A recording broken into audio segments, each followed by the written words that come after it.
Hi, I'm Christy Cordingley, and this is my show, The Flare Up Show, and this special episode is produced in partnership with Clarissa Burt and In the Limelight Media. I originally created this show to advocate for myself through chronic illness, but today it's grown into a wellness show that's listened to all over the world. I love to practice well-being for the whole being. So if you're ready to rise, thrive, and elevate your life, stay tuned, enjoy the show, and thanks for listening.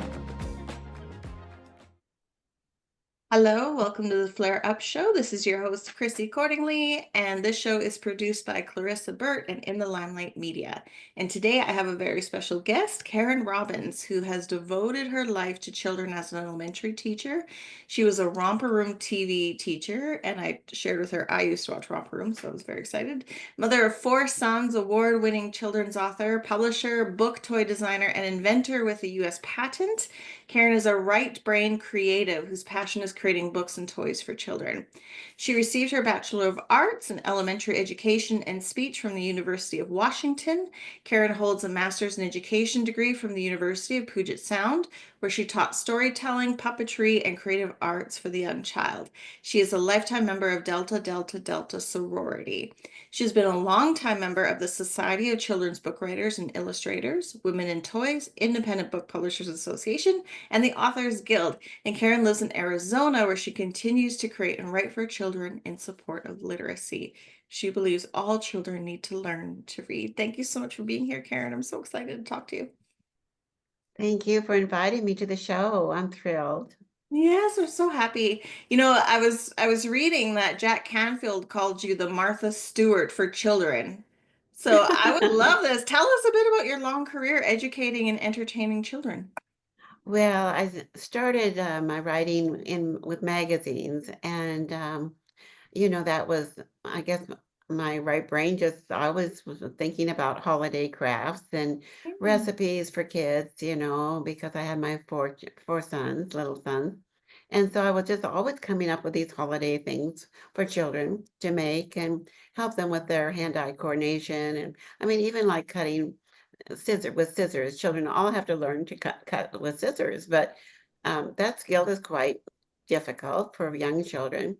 And so it takes a lot of practice. And so, yeah, I started sending holiday crafts out to children's magazines like Jack and Jill, Humpty Dumpty, and just like, oh, I got accepted. I mean, they paid me like, I don't know, $35 for a little craft article, but to know that it was going nationwide and all these children were going to be maybe making the things that I had created, and for that, little issue, it brought me joy knowing that I was giving and they were learning and having fun. I've always, just like as a creator, I just really, think that, well, just we all have to find our own gifts and we all have our unique gifts. And luckily, I think early in my life, I learned that I love children and I love creating crafts and, I think my eyes are just, I don't know. I know what things that I like and the things that are cute and simple and easy and fun for children. But I've always just wanted to make life fun for kids and fun for parents and fun for families because you don't have your children very long, really. I mean, I know when I had my 4 little ones, the last 2 were identical twins. And then the other boys were 6 and 4. And so I know older women would see me in the grocery store and they said, oh, they grow up so quickly, enjoy every day. And I think, I don't know that they're growing up quickly. I mean, I'm running this house and they're running me around in circles and just to get them all dressed and bathed and fed and to bed and off to school or wherever they're going or off to sports and church and everything. It just really was like I was so busy, and I think that's why God gives children to young moms. Yes. Young moms and dads. So because they have they're young and full of energy, but all of a sudden, they do grow up and off to college, and then they get married and have their own families, and now I'm home alone. Yeah. It's And so I'm great. different, the different seasons in life, but you're still enriching so many children's lives. And I'm sure even your own children are still enriched by the person you were and the person that raised them. I was giggling about church because I remember at my church when my kids were little, my kids, so we all have ADHD and that can lead to some restlessness and hyperactivity. So it's always, a zoo in our home. But I remember at my church, there was a sign in the pew that said, God put the wriggle in children, so just let them be, let them enjoy, right? And I was like, oh, thank goodness. So when my kid was doing like flips over the communion rail Christmas Eve, I was like, like, they were busy, busy kids. So, Yeah. which I'm sure you can relate to because you had four children, your four children had special needs as well when it came to learning and the way that they related to the world, right? Right. Their father has dyslexia and was also colorblind, Mm, but he was a real genius in math and a very hard worker. nice. But the three of the four boys have dyslexia. And so it was very challenging. And here I am, I have a master's in early childhood education and loving children's books and just read to them every night and kept reading. But they really didn't like reading. They really didn't like Mhm. books because it was hard for them to read. And I had to pay them. I got, especially over summer vacation, I would pay them like $1 a book, and I would sit and we would read together and check out, oh, I don't know, 30 books from the library. And so we would have all these great books to read together. Mhm. But yeah, and it was hard for them to spell words and write sentences. And of course, they, can see other children in the classroom that are not having the difficulties that they have. So anyway, they were very athletic and gifted in sports, and so that Mhm. made them feel really good. And I think it's so important that you try to help your children have a good, healthy self-esteem at Yeah. all levels of life, as adults, as senior, older people. Yeah, to love yourself is so important to accept and love yourself and keep growing Mhm. and know that look at the positives about you and not to compare. I think when I was younger, I really compared myself to other women and what they Yes. were doing, other housewives and what their kids were doing. And I think it's just wrong to compare yourself. You can learn from each other and help each other because we are here on this earth to help one another. But we shouldn't compare them. And they have their own gifts, and I have my own gifts, and each of my children have their own gifts. So just be thankful for that. And Yes. we're here for different purposes and different ways of helping do God's work on the earth while we're here. Yes, absolutely. Absolutely. I love that. And you got to do this on the big little screen. So tell it, would you be able to share? I love the story about how this happened for you. Could you share a little bit about how you became Miss Karen on the Romper Room in New York? Yes, well, when I was a senior at the University of Washington, I was majoring in elementary education and speech. And so I was about to graduate. My counselor said that I was short like 3 credits. And he said, you could just take an independent study if you'd like to, complete those credits. And I said, well, oh, I've never done that before. Like, what would that entail? And he said, well, you can choose any topic that you're interested in. And I thought, well, I'm really interested in children's television programs. And because I think that's such a great avenue for children to learn, from characters, Mm. learn good and bad, but I was looking at the educational programs. And I kind of wondered how they, became an engineer or a clown on some TV show. But the very first educational television program was Romper Room. And so I connected with the Romper Room teacher in our local community and some of the other TV stars too in the Mhm. Seattle Tacoma area. And it was just wonderful. They were all so kind, and Miss Margaret Lloyd was the teacher at Romper Room in Tacoma, and she encouraged me. She said, "Oh, well, just go ahead and apply back with Bert Claster in Baltimore, Maryland." And I thought, "Oh no, I think I need to, teach real children before I, go into that area.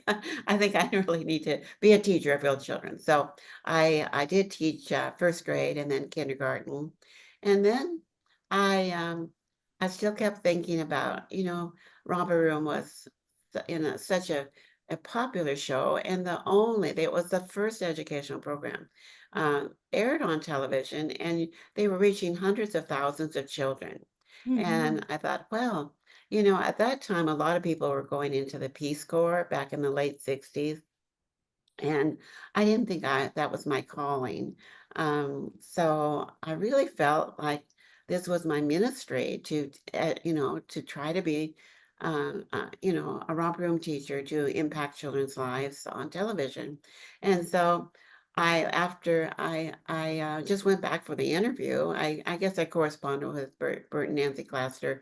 They were the founders of Romper Room in Mhm. Baltimore, Maryland. It just started with their show. They came up with this idea of having these 6 children and rotate every 2 weeks, and the children had to be 4 and 5 years old, and to have a little school and invite all the children at home to participate and do what the children on television were doing. Mhm. And then other stations saw it and they loved it and they wanted the program. And it just kept growing all across America. They ended up franchising the show to other stations, and each station hired their own teacher and had their own local children on the show. But every program was doing the very same show because the Mhm. clasters had it educationally approved by the college, and the scripts were all sent out for the programs in advance. And so it ended up going all over the world. Isn't that just amazing? One couple's idea went all over the United States and all over the world. One program. And so it was really, really incredible. And so anyway, I went back for it to meet the Clasters in Baltimore, and they liked me. And they said they had an opening up in Rochester, New York. And each station, hired their own teacher, but so they would have to like me too and hire me. But they were willing to fly me up to Rochester because that was the only opening in the country. And I was single, and so I thought, well, I can go anywhere. Mhm. They need me. And so I went up and I was interviewed and then put on camera, and they liked me and wanted to hire me as their teacher. And so I went back to Baltimore and went through the training for just 1 week, just 5 days. And I was on this training with other romper room teachers. Um, and we all became very close, and we had all our notebooks, and we were learning all the things Mhm. that we were given to do. And then I flew back to Rochester and on like Friday, I guess, and then I went on Saturday morning and um, went through the show with the cameramen and the people um, in the studio, and then Monday morning and went on 1 hour live color TV, Rochester, New York, WOKR TV. And I just went on to this summer job and this interview and then to see Washington, D.C. for my summer job. And so anyway, I had an apartment in Pasadena and a car and all my belongings. I didn't have too many belongings at that age, but everything had to be shipped and sent to me. And I mean, I only had like um, I think like 2 or 3 dresses, and I remember I had to go out and buy 2 more dresses so I'd Mhm. have a different dress for every day on the show. I don't know. I guess I didn't really think they would be hiring me or Yeah. would have a place for me, an opening. But most all the romp room teachers, they were married women, and so their husbands were really supporting them, and Mhm. so they were just doing this for the love of children and for educating them and for a fun little part-time job. And here I left my teaching job in California, and I didn't even ask them what the pay was. And then I find out it's $100 a week. I think $80 take home. And now I'm renting an apartment and I have a car payment. I couldn't afford it at all. And but it was my ministry, and I'm thrilled that I did that. And it was very challenging and very fun. And you just had to, try to strive every moment to be your very, very best. And you never knew what the little kids were going to say, to you, or what questions they're going to ask you. So that was really, really, really fun. But I just did it for 1 year. And so then that's when I returned to Washington State and got my master's in early childhood education. And Head Start had just opened at that time, Chrissy. And so Mhm. that was really a wonderful opportunity, because then I got to be their graduate assistant. And then I got my master's, and then I taught storytelling and puppetry and creative arts for the young child. And here I am, this grandmother still doing the same thing that I love doing for children. I'm writing and creating books and helping children learn to read.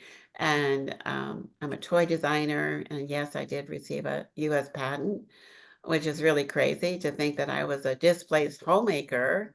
And then I'm a kindergarten teacher, and I Mhm. get this US utility patent on a folding apparatus. I give it all to God. God has answered my prayers, and He's connected me to it. So many amazing people um, in this, tops in this industry, and I just shake my head, and I just can't believe that God could specifically design these steps in my career just for me, you know. Yes.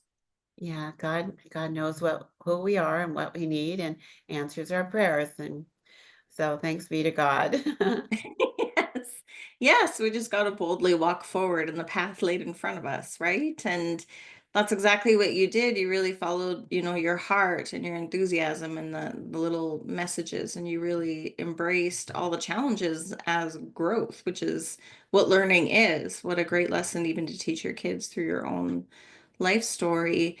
Um, Tell us a little bit about your books, especially your latest book, and tell us why your approach is just a little bit different in such a good way. Oh, thanks for asking. I'm just thrilled with well, I love all my books. And, as an author, you have to love your book and believe in it. And for me, it has to have a purpose, because books cost a lot of money, to produce. And I think that they need to be the best you can create for children. And all first learning experiences must be correct. Mhm. And books need to be fun, entertaining. And so I have, with my little right brain creative brain I have, and with my educational background, I'm sort of like always entertaining but educating. I don't know. This is my one of my newest I can books. Can see you it. see it? Yes, I can count. Yes, I can count, and it's with Aardvark and Mouse. And it's it will teach children about beginning math skills, but also Mm. how to begin reading. And because of my children and all children, I wanted to make a book that was really fun, really easy, and that they would love. And so Mhm. is a little series. The other, and then well, hopefully others will follow. But this is a shared reader, and you don't find many books that are a shared reader. And so this book you read together, and I believe as beginning readers, you can't read alone. I mean, you just go on your room and read for 20 minutes or something. I mean, they get stuck, and they don't even know if they're right or wrong, and sometimes they start crying and think, "I'll never learn to read." And you just I think you must read together with someone, maybe a sibling or a friend or a mother, father, grandparent. You cuddle together and read this shared little book. And so one person reads the aardvark, lines and one person reads the mouse lines. One is Mhm. blue and one is black. And so you read it together, and there's short sentences and lots of repetition and only kindergarten and first grade words in the whole book. So I've made it Mhm. easy and fun and supportive to read together. I And love and Aardvark and Mouse are such Mhm. great little characters. Rachel Downing that's my illustrator. She's illustrated 5 of my books, and she's just amazing, so talented. And we came up with these 2 little characters.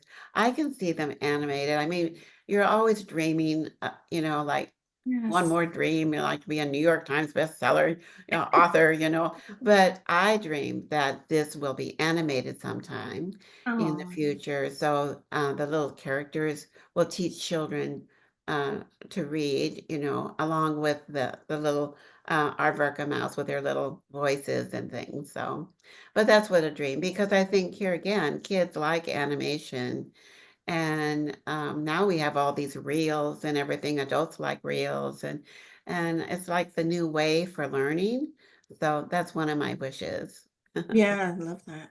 Can you tell us Oh, about the and candy another book. pops? Yeah, Oh, this is my I Love You More Than that's one, Candy yeah. Pops. And they're all animals. They're all mother and baby animals.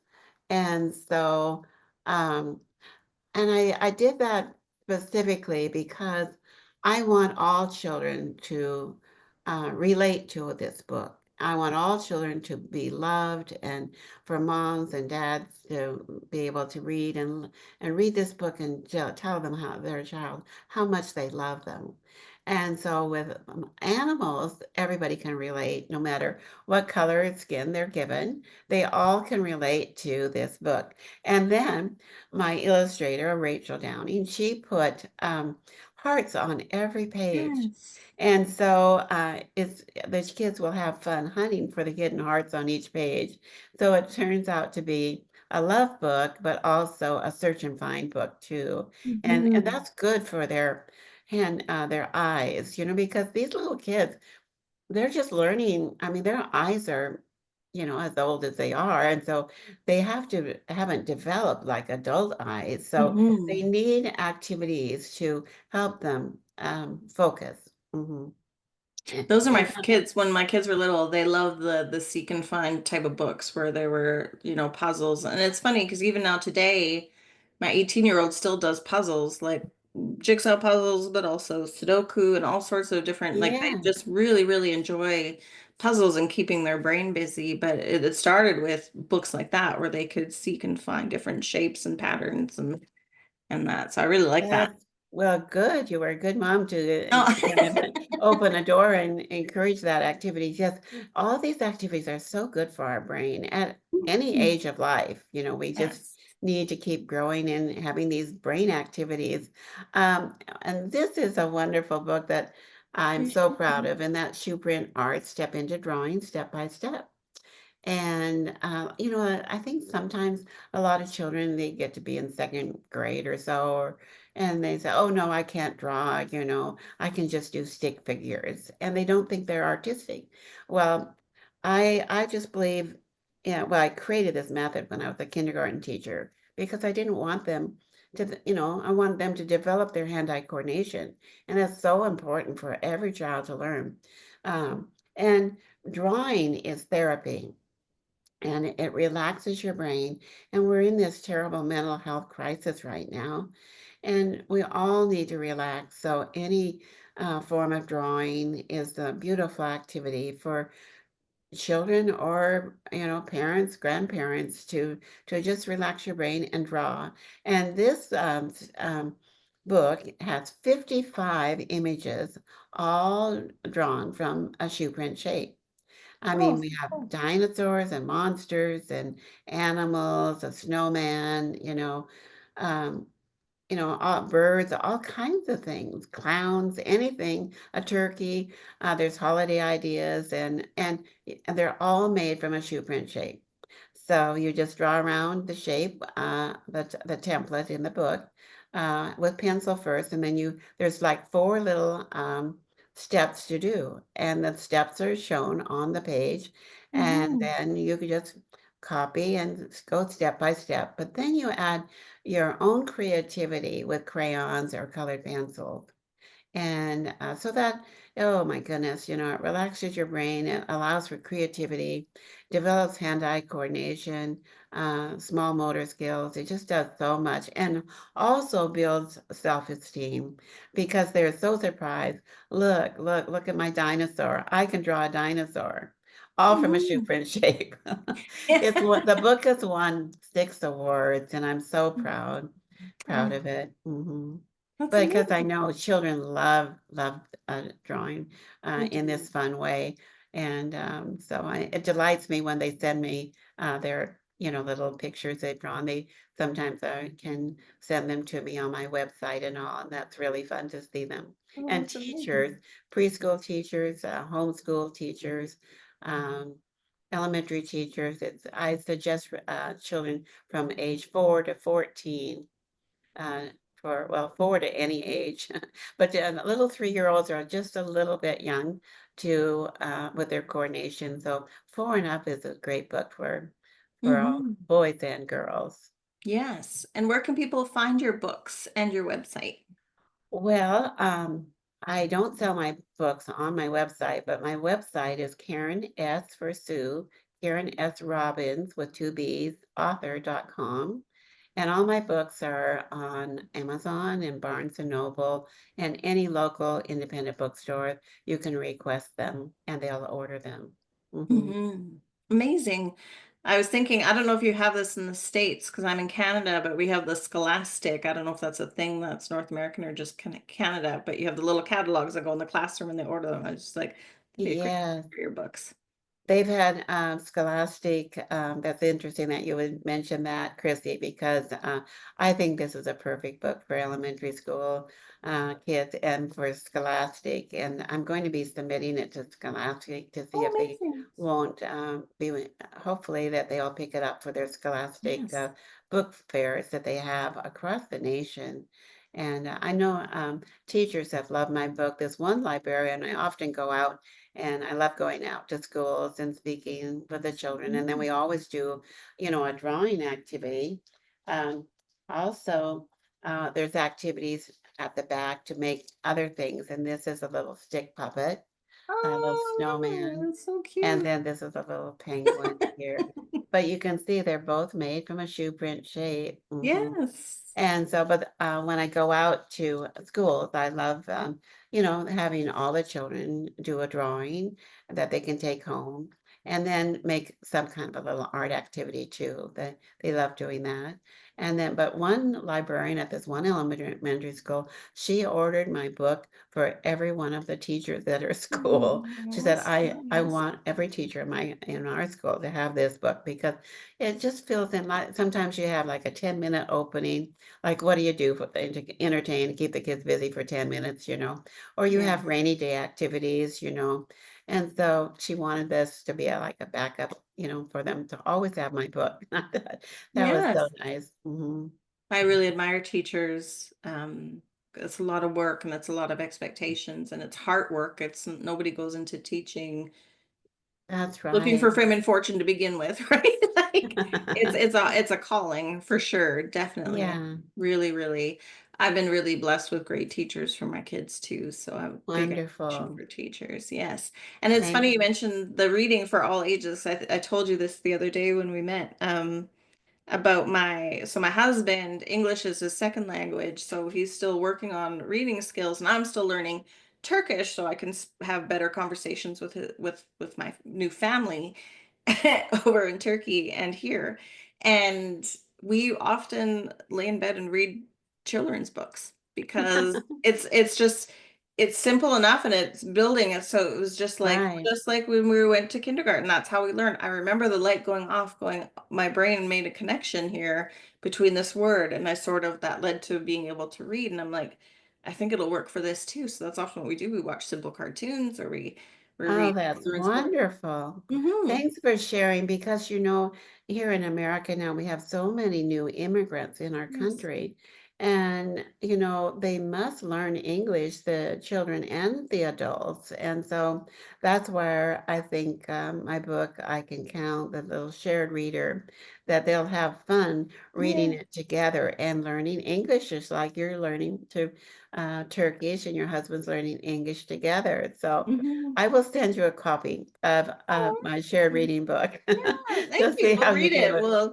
We'll take pictures. We'll put it up. Yeah, that's amazing. Thank you. I would love that. Yeah, I for would love that. We sure. enjoy that. The one we're reading now right now is about an ice cream truck because he has a dream of opening a Turkish restaurant with Turkish ice cream. So I bought him a book for Christmas about an ice cream truck. So that's what we've been reading. Oh, oh, So it's sort of like cute. we're learning English and we're dreaming about his future business at the same time, which is kind You of know, cool. my father worked for Carnation Company as an ice cream, well, a milk and ice cream deliverer.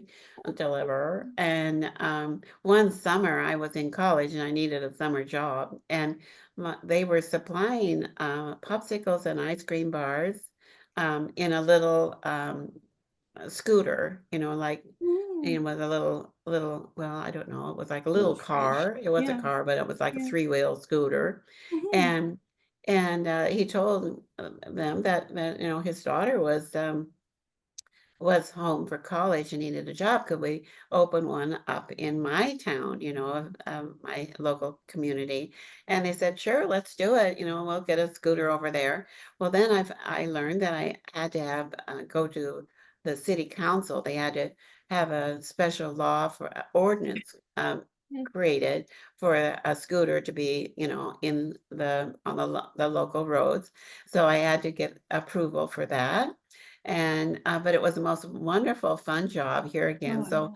I was the ice cream lady with a little music going around all day long, over all through the countryside and the local. And I had my lunch at the park every day at noon. And but you know, I think I have a picture of that on my website. If Oh, you go to my website, you can see my whole life. I've been a clown. yes. I've been Kermit the Frog. Yes, I I saw was that today. Mrs. Claus for in the Santa Claus parade. I mean, it's all there. I just loved entertaining children. But here, I think it says, as the ice cream lady, it was like 11 for $1. 11 popsicles and ice cream bars for $1. You can see how long ago that was, because now I think those ice cream bars are like $5 or $6 for just Sweet. one. Yeah. Yes. Oh, that's so sweet. I love it. You have led like this delightful life. I mean, and of course you have stories of resilience and life is life, but I love that your heart has stayed so light and been about focusing on bringing light and enlightening the world and bringing empathy. So thank you for doing the work that Thank you do. you. It's delightful and it's making a difference. So I hope so. it is. It is. Are there any, before we wrap up today, what is your wish for the world? Or are there last words you would like to leave for this Mm. podcast? Well, my wish for the world is to love, Yeah. to just simply love and be loving and kind to wherever you are, you know, at wherever you work, wherever you go, to the grocery store, wherever you go. Just be kind and loving. We are all on this earth together, and we just need so much kindness and love. And I really think it starts with children and how they have been treated. And and so we hope that this young generation will, I mean, they love the earth and they're big environmentalists. They love animals and they love the sea creatures, and they're trying to, you know, save the little creatures out in the ocean and not put plastic bags and bottles in the ocean. We have a wonderful, um, caring, loving young generation, and with each generation, it's so important that they grow and learn and are well educated, and that they're going to be good, kind, loving people to one another. So I think, we have an abundance of things, and And what an amazing world this is, and all the countries and all the different places that we and all the museums and buildings and structures. But we just need to be kind and love to each other. Mhm. That's my greatest wish and my legacy, and that's why I really needed to get my little love book out. You know, Yeah. Because Yes, I that love. means so much. I want all children to really be loving and kind, and for their parents to be able to. So many, Chrissy, have you found that so many people never say "I love you"? You know, We see that a lot. Yes. Our family is very, very vocal and demonstrative when it comes to love, but I grew up sort of that way where there was sort of like a separation, I guess. It was I just the way of the world back then when I grew up in the 70s. So it's very, yeah, so that was, I love it. My kids now, so if they need to talk, they climb into my bed like they're little still, and they come and they cuddle and then they chat. Like it's really uh, nice. Yeah, like it's nice that they feel safe. I love that. And that they that's know they're right. loved Yes, and they can come and tell me things that, oh, okay, I still love you. yes, that's Like, right. And for important. Yeah. you, that's wonderful that you have a relationship with your children, that they feel that they could ask you or come to you because you love them so much. And I think, when you love your children so much, no matter how old they are and whatever happens, you just still love your kids and want to Yes. be there for one another. One But of my, yeah, one of um, my kids, their great grandmother on their father's side, when I had my son, we were at a family gathering and he was a baby and I was holding him. And she leaned over and she held my hand and she said, when I was young, I was so busy. I mean, she had like 11 children. I was so busy and we were surviving, we had a farm and all these things. And she goes, I wish I could go back and just play with them and just hug them. Mhm, You have that ability now. So just do that. Do that as much as possible. Don't worry about the dishes. Just love your kid. And I was like, oh, that mhm. makes me so like sad, but also happy. Like it was beautiful. That's so true. Yeah, that just time together, whatever time you have together. And I think it's just so important that you play and have fun and share and be close to each other. This is a tough time of we're experiencing the world, and it's frightening. And Mhm. but that's why we need to have really close, loving people that we can turn to. Mhm. Thank you. Gosh, Thank you, it's been Karen. so nice sharing with Yes, you. I've thank you. loved sharing my books with you and my amazing journey I've had. Chrissy, I never planned to be an author. Never even thought about it, and it just shocks me that I'm now this award-winning author, and I have over 300,000 copies of books in the world. And I think, how did this ever happen?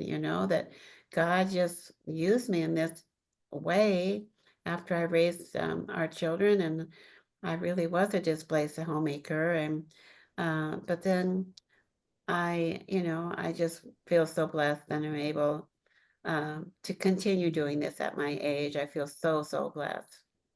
Yes, thank you for sharing your gift and your time today. It's been absolutely beautiful. Thank you. Oh, thank you. It's been a joy being with you today. I love you very much. I love you more than candy pops. Yeah. I love all you more than candy Thank pops. Just keep you. Thank loving it. You're you. sweeter than candy. And happy Valentine's Day too, coming up soon. This would be a great little Get the book book. for Absolutely. people to give. I love you more than candy pops. I love it.